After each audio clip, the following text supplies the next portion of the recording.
السلام عليكم ورحمة الله تعالى وبركاته. سلام البنات، كي دايرين؟ لاباس عليكم؟ نتمنى ان شاء الله تكونوا بخير وعلى خير وفي صحة جيدة ان شاء الله. اليوم جيتكم فيديو جديد كما شفتوا الكيك. بيضة واحدة وتفاحة واحدة، مقادير جد بسيطة ومتوفرة في كل بيت، وكيجي لذيذ وهشيش ورائع. لكلاه اكيد ما يمكنش ياكل طرف واحد، اكيد غياكل جوج. يلا بقاو معايا نقدم لكم الطريقه والمقادير اللي هي بسيطه كما قلت لكم. عندي هنايا واحد يوغور ديال الفاني، ونص كاس ديال السكر حبيبات، وبيضه واحده، ونصف كاس زيت المائده، واحد شاصي دي فاني، وقليل من الملح. السكر انا ما كنبغيش ندير بزاف، كندير فقط نصف كاس. اللي كتبغي الحلاوه بزاف هاد نصف كاس صراحه كتجي معتدله، اللي كتبغي الحلاوه بزاف دير كاس.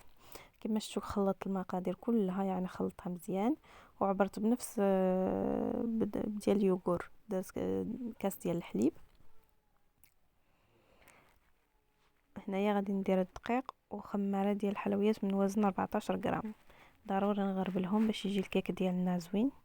كنبقى نضيف حتى كنحصل على القوام اللي انا بغيت. شوفوا كيما شفتوا القوام عندي ثقيل، ضروري الكيك اليومي كيخص يكون القوام ديالو ثقيل. تكتبي 8 بحال هكا ما كتهبطش، ماشي بحال لاجينواز اللي خصها تكون خفيفه. بيرو الكيك اليومي راه خص تكون الخليط كل ما كان ثقيل كل ما الكيك ديالنا كيجي هشيش. صافي هنايا لداخل كندير الكركاع، هنايا شي 3 المعالق ديال الكركاع. صراحه الكركاع كيتواتى بشكل كبير مع الكيك، كيجي رائع وهو اختياري. الا ما بغيتوش هاد الخطوه، ما بغيتوش ديروها، راه يعني ما ديروهاش. وهنايا الزبيب ضروري، راكم كتعرفوا خاصنا ضروري نغبروه بالدقيق باش ما يهبطش لينا في القاع ديال المول ويتحرق. صافي هنا من بعد ما خلط الفواكه الجافه في الخليط. انا عندي هنا المول غندير غير ورق الطبخ. الا بغيتو نتوما دهنوه بالزبده ورشوه بالدقيق. صافي من بعد كنقطع ديك التفاحه اللي عندي وكنزينها، كنحطها تما. زينوها بالطريقه اللي بغيتو. صافي انا زينتها غير بحال هكا بطريقه خفيفه. التفاح كنحاولوا نقطعوه هكا شرائح، يعني ما يكونش رقيق بزاف ما يكونش غليظ. الا عندكم التفاح الاحمر كيجي مزيان. صافي هنا كندير عليه شويه ديال السكر حبيبات، فقط القليل جدا. وغادي ندير القرفه كانيلا، لان كما كتعرفوا القرفه كتواتى مع التفاح بشكل كبير. صافي كندردر عليها من الفوق. وهنا صافي اذا كنزيدها شويه ديال الكركاع من الفوق وشويه ديال الزبيب وصافي. كما قلت لكم هذه المرحله راه اختياريه، ولكن راه كتزيدها لذة صراحه. الكركاع يعني غير جربوا، يعني ما غاديش ديروا كميه كبيره.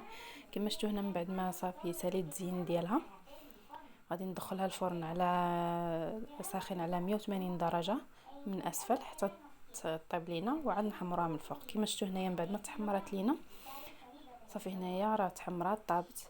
غادي ندهنها بالفوق، لكم الاختيار، اما دهنوها بالكونفيتير واما بالعسل.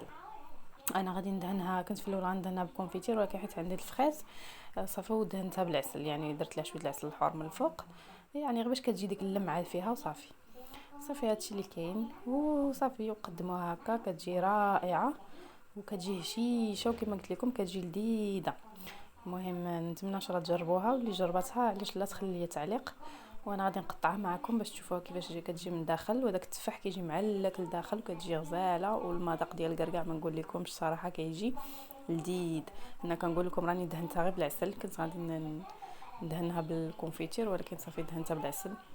الا عندكم الكونفيتير المشماش كان احسن، حيت الفخيز راه كيبان اللون. ولا دهنوها باش ما عجبكم، كما قلت لكم غير باش يعني كتجي ذهبيه هكا وصافي. صافي هنايا سال الفيديو ديالنا، نتمنى ان شاء الله يكون عجبكم.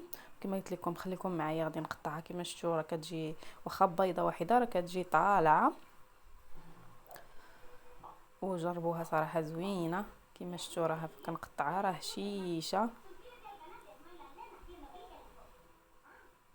وهذيك المذاق ديال القرفه كيتواتى بشكل كبير مع التفاح، كتجي رائعه وغزاله. كما شفتوا راه باقا سخونه، نتوما ما تقطعوهاش سخونه حتى تبرد. انا غير باش نشاركها معكم. كما شفتوا كيجي داك الكركاع والزبيب حيت درنا ليه الدقيق ما كيتحرقش. صافي كتجي هكا كتجي لذيذه وكتجي مفزقه بداك التفاح، كتجي غزاله غزاله وهشيشه كما شفتوا. نتمنى ان شاء الله تعجبكم. وصافي الفيديو ديالنا وصل للنهايه ديالو. كنشكركم بزاف على المشاهده ديالكم، ونضرب لكم موعد إلى فيديو قادم بحول الله. أستودعكم الله الذي لا تضيع ودائعه. إلى اللقاء.